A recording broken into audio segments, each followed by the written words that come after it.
인류는 끊임없이 무한에 대해서 궁금증을 가지고 있었죠. 유한에 포함되는 무한이 있는가? 날아가는 화살은 시간을 무한으로 쪼개보면 날아가지 않는다고 주장하는데, 이는 실제로 우리가 화살이 날아가고 있는데 날아가지 않는다고 하니까 황당하긴 하죠. 무한보다 큰 무한이 있는가? 우리 생활 속에서 무한을 실제로 경험할 수 있는가? 무한에 도달하는 시간은 얼마나 걸릴까? 무한은 계속적으로 반복되는 것일까? 어떤 독수리 한 마리가 100년에 한 번씩 백두산에 가서 한 번 날개짓을 합니다. 그래서 무한은 백두산이 없어지는 시간이라고 합니다. 원자의 크기는 보통 엉스트롱의 단위를 사용을 합니다. 이 손가락 한마디에 원자의 개수는 1조 개 곱하기 1조 개의 원자가 있습니다. 그러면 세상에 있는 원자의 개수는 무한일까요? 얼마나 클까요? 이게 무한인가요?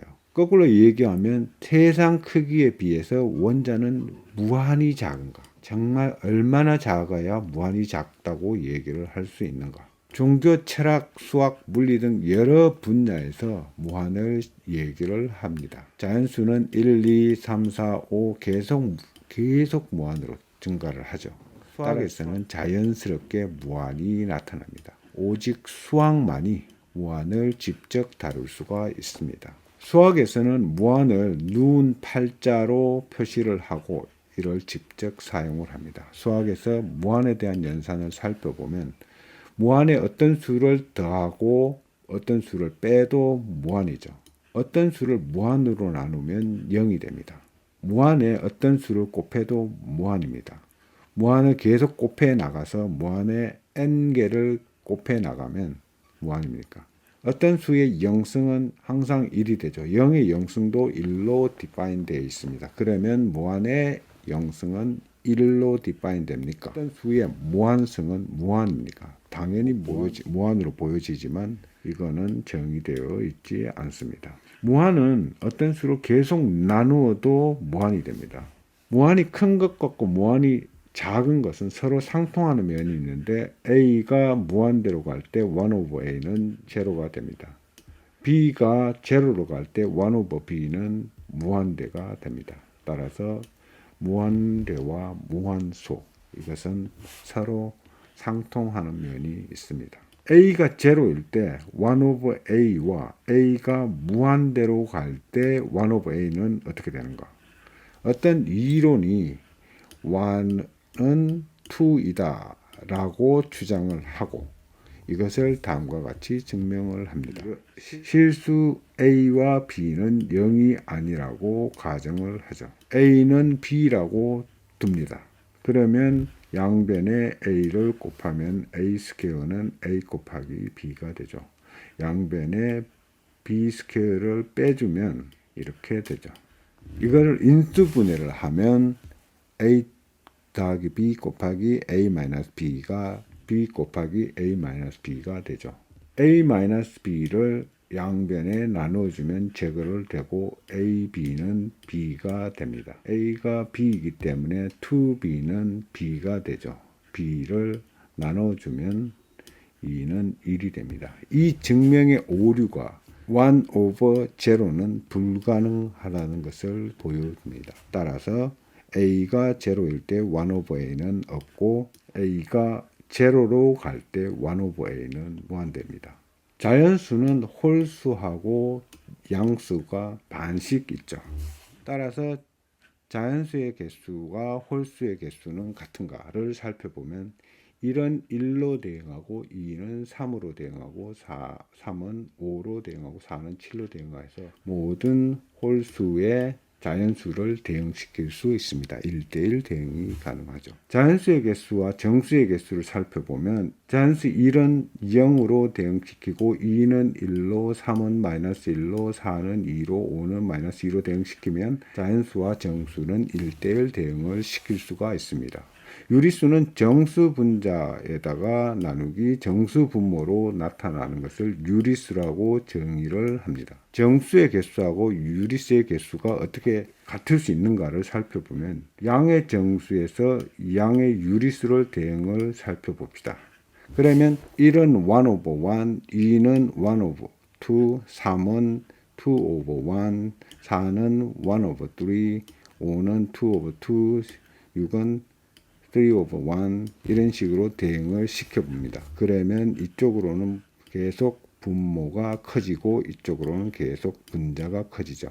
따라서 양의 정수와 양의 유리수는 1대1 대응을 시킬 수가 있습니다. 음의 정수는 음의 유리수와 위와 똑같은 방식으로 대응을 시키면 1대1 대응이 되고 0은 0으로 대응시키면 정수를 유리수로 1대1 대응시킬 수 있기 때문에 그 개수도 같다고 얘기를 합니다.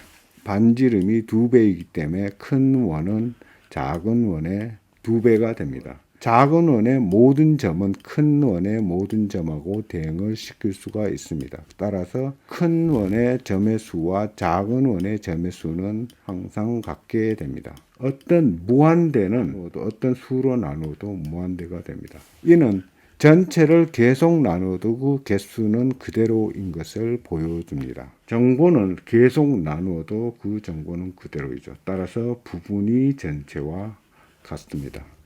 수학에서 무한은 주로 어디에 쓸까요? 미분적분에서는 무한을 도입하지 않으면 미분적분의 개념이 성립하지 않습니다. 이렇게 무한을 도입을 하죠. 또한 시퀀스와 시리즈에서 주로 사용을 하게 됩니다. 수학은 집합과 집합 공간에 기반을 하고 있죠. 무한집합은 집합의 원수가 무한이라는 뜻입니다. 힐버트 스페이스는 무한 차원의 공간이라고 하죠. 실수가 무한 차원으로 있는 공간을 힐버트 스페이스라고 합니다. 무한 차원의 공간이라는 말은 차원이 무한하다는 뜻이 아닙니다. 무한하다는 뜻이 아니라 차원을 확장할 수 있다는 뜻입니다. 즉 차원이 한정되어 있지 않다는 뜻을 얘기합니다. 무한호텔의 개념은 무한이 어떤 식으로 작동하는가에 대해서 명확하게 보여주는 예입니다. 무한개의 방이 있는데 어느 날 여기에 모든 손님이 꽉 찼습니다. 그런데 어떤 한 손님이 새로 찾아왔습니다. 이 사람을 재워줄 수 있나요? 칸토르 집합에서 보면 요 안에 포함되는 무한이 어떻게 가능한가를 설명하고 있습니다. 칸토르 집합은 0하고 1의 구간에서 시작을 합니다. 그리고 나서 중간에 3분의 1을 계속 제거하고 남는 구간에 대해서 다시 3분의 1을 제거합니다. 이렇게 제거하죠.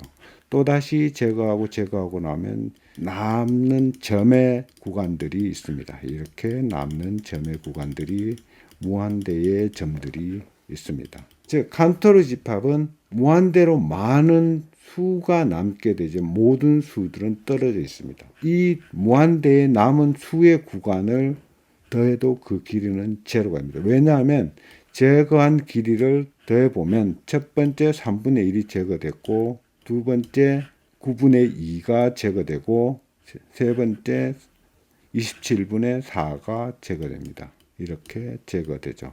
이거를 다 더해보면 1이 됩니다. 그러면 당연히 이 구간에서 뺏는 구간이 1이 되기 때문에 남아있는 구간은 제로가 되죠. 그렇지만 무한히 많은 점의 구간들이 남게 되죠. 따라서 유한에 포함되는 무한이 있습니다. 제노의 날아가는 화살은 시간을 계속 쪼개서 보면 정말 서 있는가? 제논의 아킬레스와 거북이 이야기를 해봅시다. 여기서는 아킬레스를 토끼라고 생각을 하고 토끼는 거북이보다 2배 빠르다고 가정을 합니다. 토끼가 1m 뒤에서 출발하면 토끼는 영원히 거북이를 추월할 수 없다. 왜냐하면 토끼가 1m를 따라가면 거북이는 2분의 1m 앞서 있죠. 다시 토끼가 2분의 1m를 따라가면 거북이는 다시 4분의 1m 앞에 있게 됩니다.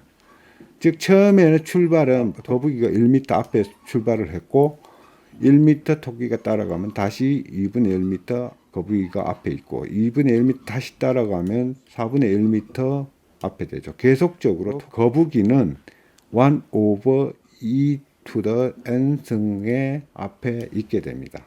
그런데 토끼가 간 거리하고 거북이 간 거리를 각각 더해보면 2로 갖게 됩니다. 따라서 토끼의 거북이는 2초 후에 2m를 가게 되고 2초 후에는 토끼가 거북이보다 앞에 있게 됩니다. 실수는 모든 유리수 사이를 메우는 무리수가 있습니다. 루트 2와 같이 이게 무리수라고 하는데 실제로는 무리한 수가 아니고 비이성적인 수가 아니라 algebraic number입니다. 모든 무리수는 무한대의 숫자로 구성되었죠. 예를 들어 파이 같은 경우는 3.14 계속 수가 나오게 됩니다. 현재 10억 개까지 발견을 했다고 주장을 하는데 이렇게 계속 무한대 숫자가 나오게 됩니다. 실수는 수하고 수 사이에 간격이 없는 연속된 수라고 하고 이를 complete하다고 얘기를 하죠. 즉 무한히 만드는 수가 모든 수 사이를 완전히 메우고 있습니다. 그래서 연속되게 됩니다. 이 연속이기 때문에 이 화살은 계속 날아가게 됩니다. 왜냐하면 무한대의 시간으로 쪼개서 보면 여기서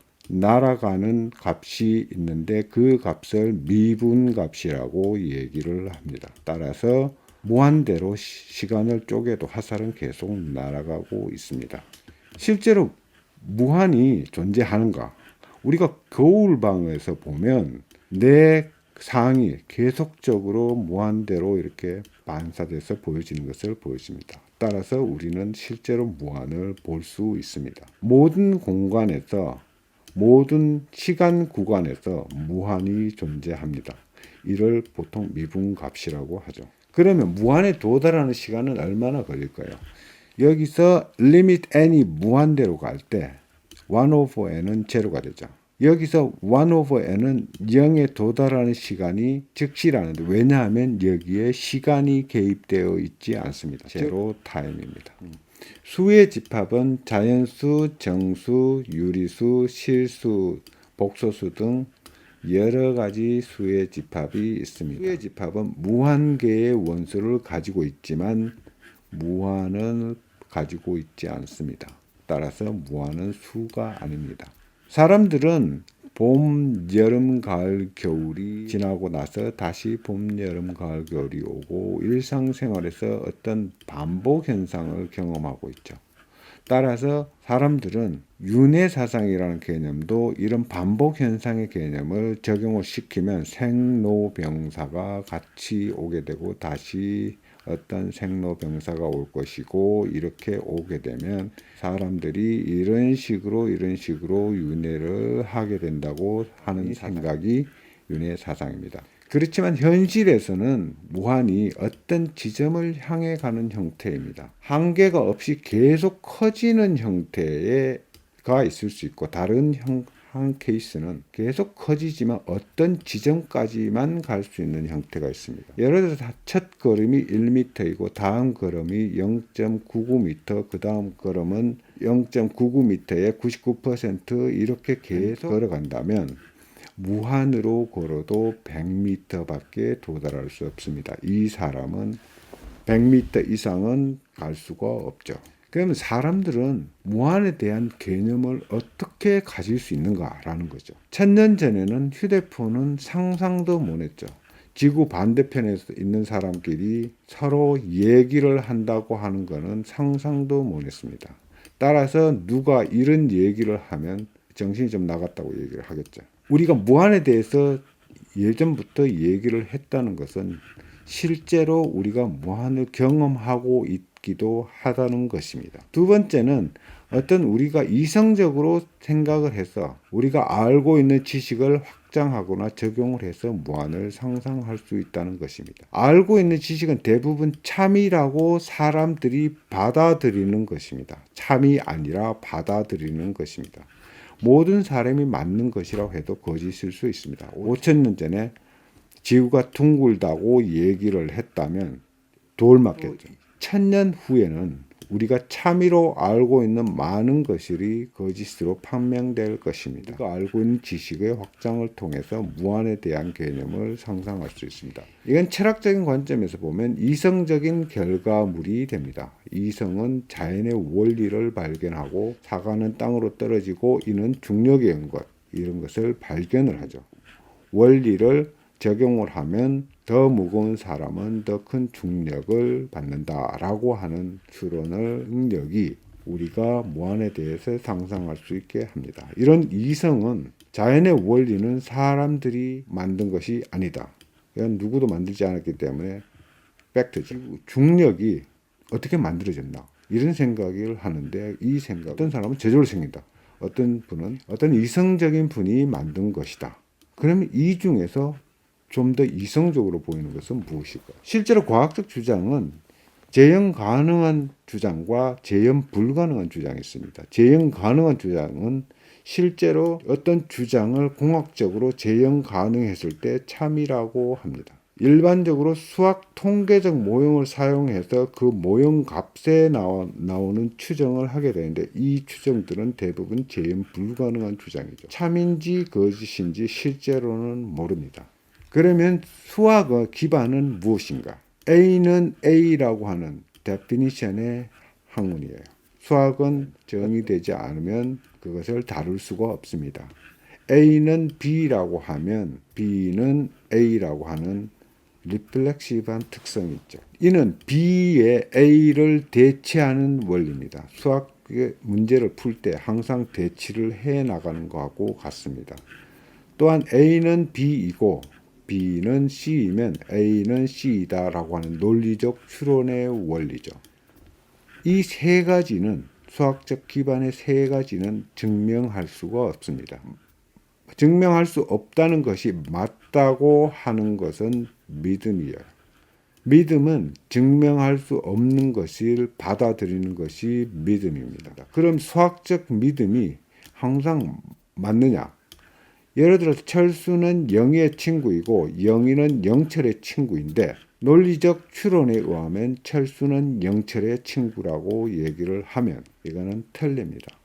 따라서 수학은 이런 수학적 기반의 믿음이 일치하는 곳에서 성립하게 됩니다. 실제로 사실과 믿음은 서로 상호작용을 하게 되죠. 믿음은 사실을 어떤 보는 관점이 생기게 되고, 사실은 믿음을 만드는 관점이 되어서 사실과 믿음은 상호작용을 하게 됩니다. 따라서 수학은 실제로는 사실에 바탕하는 것이 아니라 믿음에 바탕을 하고 있습니다. AI 시대의 수학은 문제를 직접 푸는 시대는 끝났습니다. 컴퓨터가 문제를 다 풀고 증명을 다 하는 시대죠. 따라서 수학적 주제에서 정확히 이해를 해야 우리가 AI에 지배당하지 않을 수 있습니다.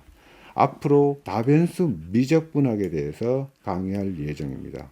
멀티베리엇 캘큘러스는 벡터와 패스 펑션이 벡터 필드에서 어떻게 나타나며, 그것을 패스 펑션이 벡터 필드 상에서 라인 인테그럴을 어떻게 할 수 있는가에 대해서 얘기를 하고, 그린즈 티어렘과 스톡 티어렘에 대해서 설명할 예정입니다. 감사합니다.